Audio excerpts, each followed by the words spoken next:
7 mistakes when applying Japanese minimalism that make you fail completely. Have you ever started your minimalist journey full of excitement, only to feel like you were slowly losing your way? Like the more you decluttered, the more empty it felt inside. Like the more you let go, the more it felt like something important was missing. If you felt that way, you're not alone. And maybe you weren't doing it wrong, you were just drifting away from the essence of true minimalism. Japanese minimalism isn't just about getting rid of things. It's a way of living intentional, gentle, and deeply human. It doesn't demand sacrifice. It invites clarity. It's not about having less just to have less. It's about discovering what's truly enough and what's truly worth holding on to. But too often, people approach it through shortcuts by copying aesthetics, following rigid rules, or mistaking less for right. And these misunderstandings are what lead many people to fail, not because they lack discipline, but because they haven't yet fully understood the path they're walking. Today, I want to walk with you through 7 common mistakes people make when trying to apply Japanese minimalism, mistakes that may seem small, but can quietly steer your journey off course. And through each one, I hope you'll not only learn how to live more lightly, but also begin to reconnect with yourself in a deeper, gentler way. 1. The misconception that minimalism means the less, the better. It's interesting how, when people hear the word minimalism, they often picture a bare white room with nothing in it. No pictures, no decor, no sign of life, just emptiness. And in their minds, minimalism becomes a simple formula. The less you own, the better you're doing. But if that's what you're holding on to, you might be walking a path that veers far from the true spirit of Japanese minimalism. Minimalism isn't a competition to see who can own the fewest things. It's not about purging everything you own just to hit a clean, round number. That kind of thinking is a major misconception, and one that can lead you to fail before you've even really begun. In Japanese culture, minimalism has never been about what you get rid of. It's about what you choose to keep with care, with intention. It's about holding on to what truly matters, what truly supports your life, what truly makes your heart feel something. The philosophy of Danshari, which comes from the ideas of refusing, discarding, and separating, isn't about deprivation. It's about freeing yourself from excess desire so you can return to a life that feels honest and light. What often causes people to lose their way is chasing strict rules. Only own 100 items, throw away anything sentimental, live in a home with no color or warmth. But take a moment, ask yourself honestly, who am I doing this for?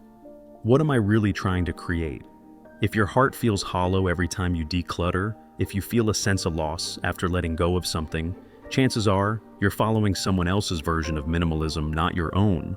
For the Japanese, keeping an item isn't just about its function. It's about memory. It's about a moment in time. It's about honoring the quiet emotional thread that connects you to it. They call this motainai, a deep feeling of regret over waste, but not because of stinginess, because of respect. Because every item holds a story, a presence, a trace of life. When you focus only on reducing, you risk stripping away the warmth. Your home can start to feel cold, disconnected. And if you're not careful, your spirit can begin to feel that way too. Minimalism isn't about rejecting everything. It's about lovingly choosing what stays. It's about asking, not, what can I get rid of? But, what do I truly need in my life to feel whole? You're allowed to keep that handwritten letter, that scarf your mom knitted, that chipped coffee mug if they make your heart smile. No one else can define what enough looks like for you. And when you reach that point, you'll realize minimalism has never been about numbers. It's about the relationship between you and the things you choose to keep.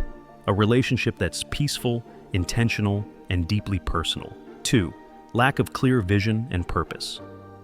After letting go of the idea that less is better, many people rush into decluttering, eager to clean up, throw things out, simplify. But not long after, they find themselves right back where they started.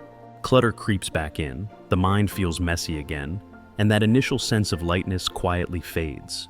The real issue isn't that you didn't declutter thoroughly enough, or that you lacked the willpower to let go. It's that you never truly knew why you were doing it in the first place. It's like setting sail without a map. You can move fast and far, but without direction, you'll get lost. Minimalism isn't a spur-of-the-moment fix. It's a journey that needs a clear purpose. If you don't know what you're trying to create, you'll end up stuck in a loop, decluttering, accumulating, decluttering again, only to accumulate once more. In Japanese culture, every action, no matter how small, is meant to be rooted in intention. Even something as simple as tidying up becomes a quiet ritual of mindfulness, not just about cleaning your space, but about clarifying your heart and recentering your values. If you start this journey just because it's trendy, or because you want to live like someone you admire, or simply because your room feels crowded, then whatever changes you make will likely be short-lived. They have no roots, and it only takes one moment of stress, one impulse buy, or one tempting sale to unravel everything. One of the core principles of Japanese minimalism is the deep connection between the way you live and the space you live in. What kind of life do you want to nurture? Do you long for slower days, more family connection, or maybe a quiet corner where you can write, reflect, or simply breathe? Once you have a clear vision of that life, decisions become easier. Keeping or discarding an item no longer feels like a tug of war. It becomes a natural choice. Because now, you're choosing in service of something that matters to you. You don't need to get rid of everything. You just need to hold on to what supports what you truly value. But to get there, you have to listen. Not just once, but often. Whenever things feel unclear, come back to the question, what kind of life am I building this space to support? When your answer is honest and grounded, everything else falls into place. And here's the beautiful part: when you live in a space guided by purpose, you feel lighter, calmer, and more at ease. Not because it's empty, but because it's intentional. Not because you've thrown away a lot, but because you've chosen what truly matters. That space may not be perfect. It may not look like anyone else's idea of minimalism, but it will reflect who you are genuinely, gently, and with quiet strength. 3. Decluttering too fast and without intention. Once you've clarified your purpose, it's natural to dive into decluttering with enthusiasm. You want change, and you want it now. You crave that light, liberating feeling, and it's easy to think that the faster you get rid of things, the sooner peace will come. But that's exactly where a subtle trap begins to appear. Decluttering too quickly might feel like you're making progress, but it often leads to rash decisions. A treasured item, something that held space in your life for years, a piece of your story can suddenly be tossed aside in the rush to feel clean. But when the high wears off, what's left isn't clarity, it's emptiness. Not the kind that calms the soul, but the kind that stirs quiet regret. In Japanese culture, tidying is never a race. It's more like a gentle conversation with each item a moment, to understand why it once mattered and whether it still does. Marie Kondo's KonMari method doesn't push you to purge everything at once. Instead, she invites you to slow down, to go deep, to truly connect with what you own and what it means to you. When you move too fast, you skip over something essential: connection. You don't give yourself time to reflect, to feel, to grow through the process. You reduce it to a task instead of honoring it as a healing ritual. Japanese minimalism is deeply inward. It's not just about clearing out space, it's about clearing the mind. Every item you choose to keep or release becomes a mirror, reflecting what you need, what you value, what you're finally ready to let go of. When you rush, you lose those moments of insight. You lose the opportunity to understand yourself more deeply. No one's asking you to declutter your whole home in a day. No one expects you to achieve some perfect state of minimalism in a week. In fact, the slower you go, the more clearly you'll hear yourself. The smaller your steps, the easier it is to see what truly belongs. That's not procrastination, it's respect for yourself, for your past, for the choices you're slowly shaping in the present. And here's what you'll discover. When you slow down, you don't just declutter better, you heal better. You see yourself more clearly. You stop feeling pressure to get rid of things quickly, and instead, you feel peace in choosing with intention and emotion.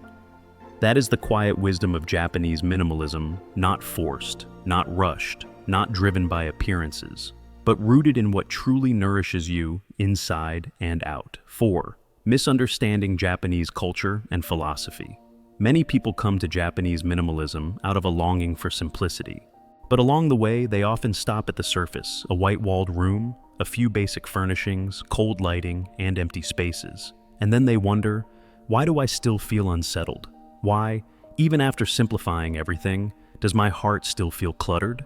Perhaps it's because they haven't truly understood the cultural soul behind Japanese minimalism, the very essence that makes simplicity not cold, but warm, not empty, but alive, not less, but deeper. At its core, Japanese minimalism isn't about looks. It's a quiet layering of philosophies subtle, rich, and deeply rooted. Without understanding these layers, it's easy to turn minimalism into a hollow imitation, one that may appear clean but feels strangely disconnected.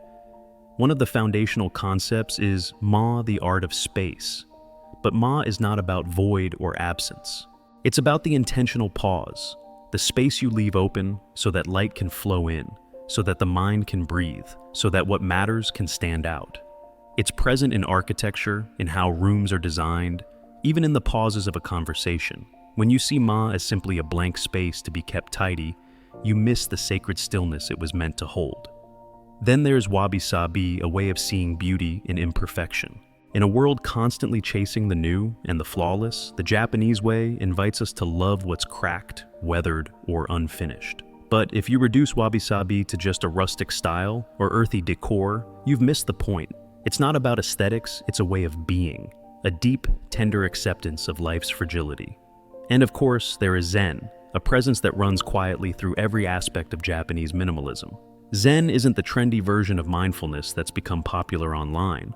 It's discipline, it's devotion, it's the quiet practice of returning to the present moment over and over again, in the way you fold a towel, in the way you sip your tea, in how you move through your day slowly enough to feel it.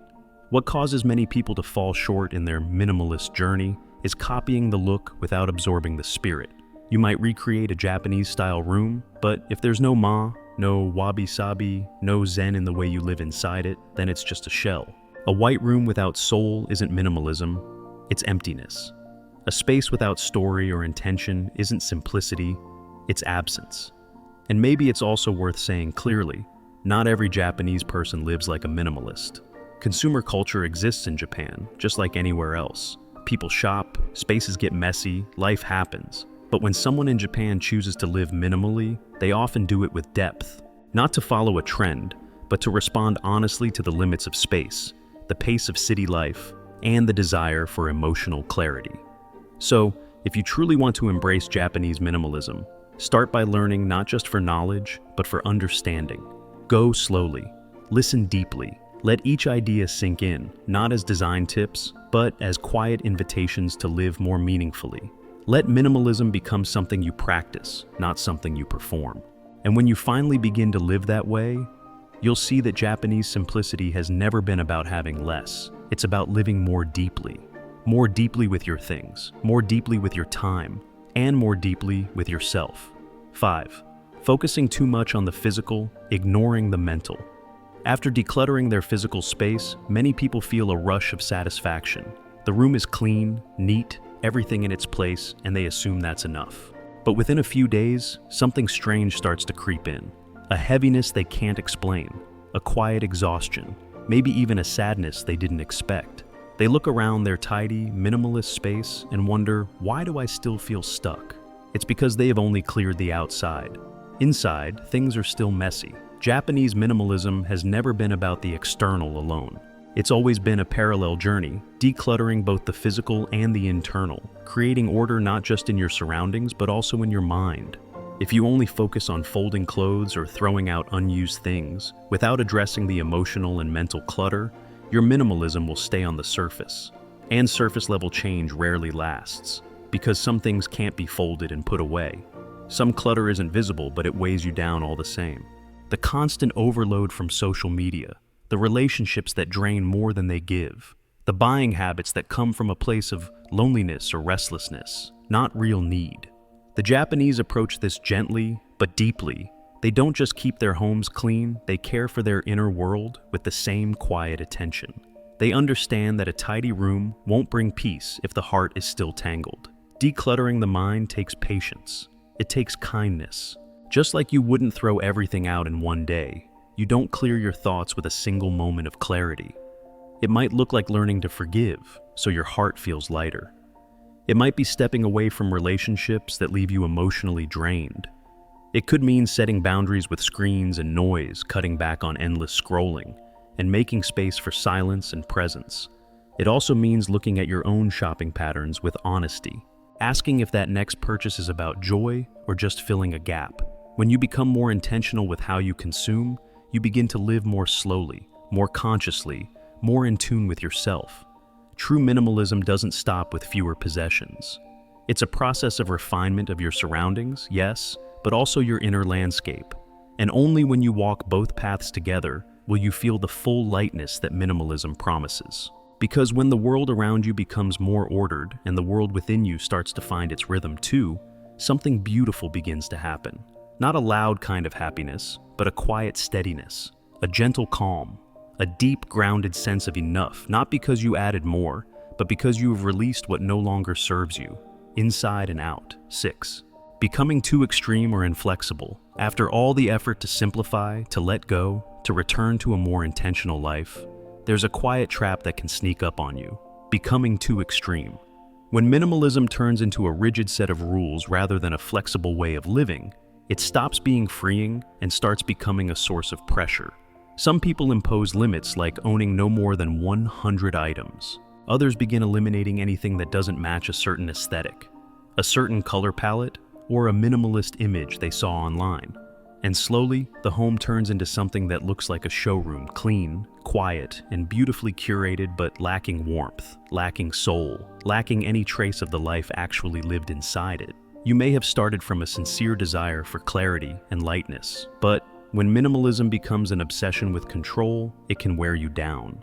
You start feeling guilty for buying something new. You feel anxious about inviting people over in case they disrupt your perfect space.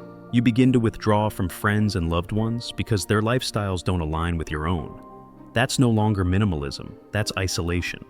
The Japanese never meant for minimalism to be rigid.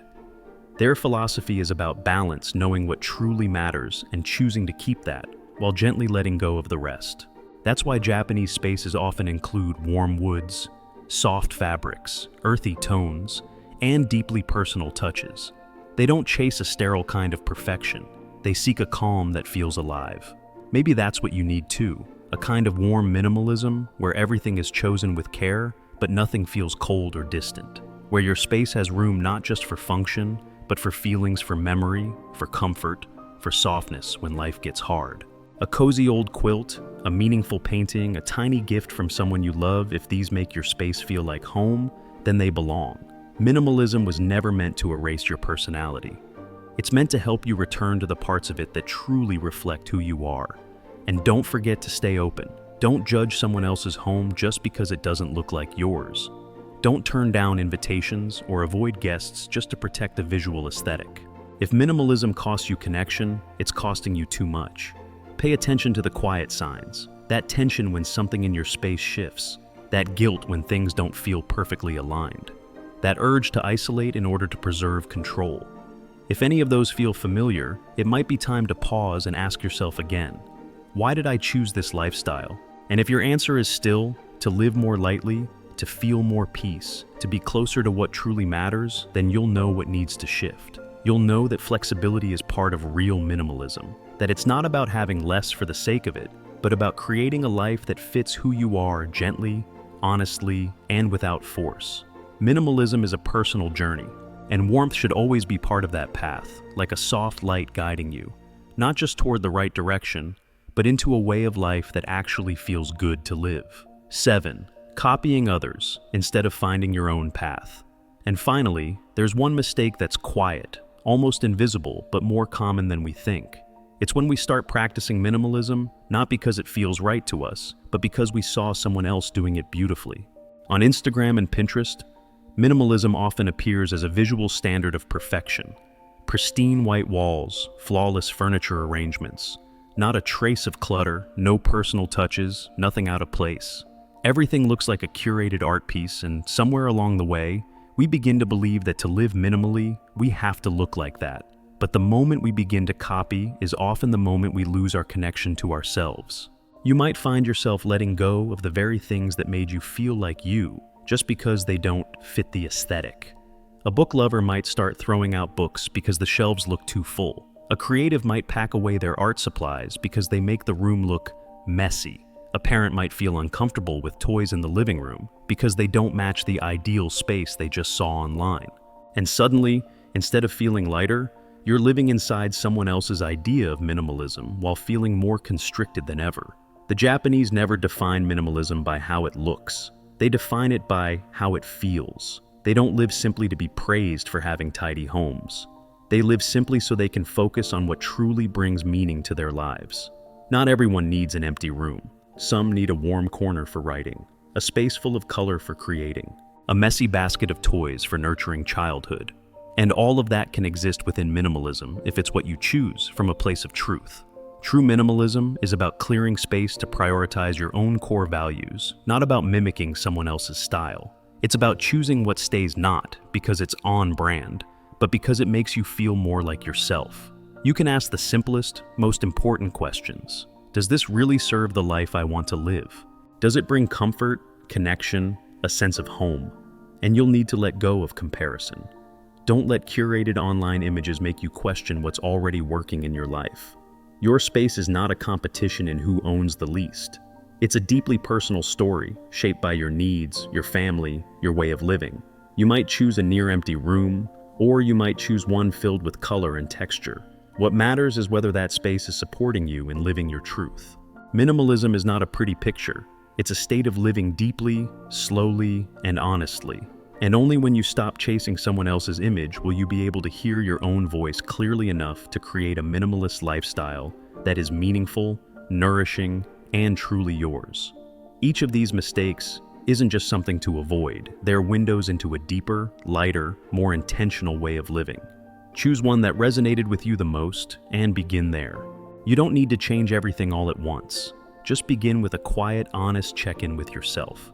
Now, I'd love to know, which part of this video felt most meaningful to you? Leave a comment below and share your thoughts.